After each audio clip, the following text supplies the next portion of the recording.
இந்த hair fall நிப்பாட்டி இந்த ஹேர் க்ரோத் எப்படி இருக்கும்னா, இப்போ நமக்கு ஷேவ் பண்ணிட்டு தடவைனா சொரங்குது இல்லை, இந்த வழக்கு விழுந்த இடத்த தொட்டு பாருங்கள் பாலிஷாக இருக்கும். அப்போ நீங்கள் ஒரு விதையை போட்டுப்பா மசையை போட்டு மூடிட்டீங்க, அப்போ எப்படி வளரும்? இப்போ இவங்க எவ்வளோ சொல்கிறாங்க நாங்கள் முடிக்க அந்த போஷாக்கு எல்லாம் கரெக்டு, முடி எப்படி வெளியே வராத மூடிடுச்சு.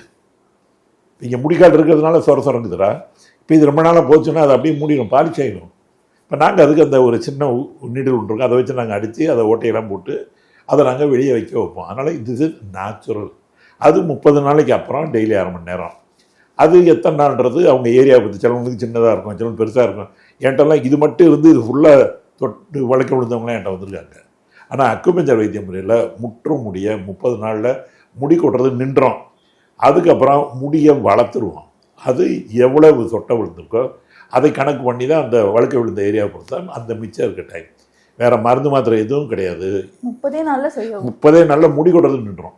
யார் வேணாலும் தைரியமாக வரலாம்.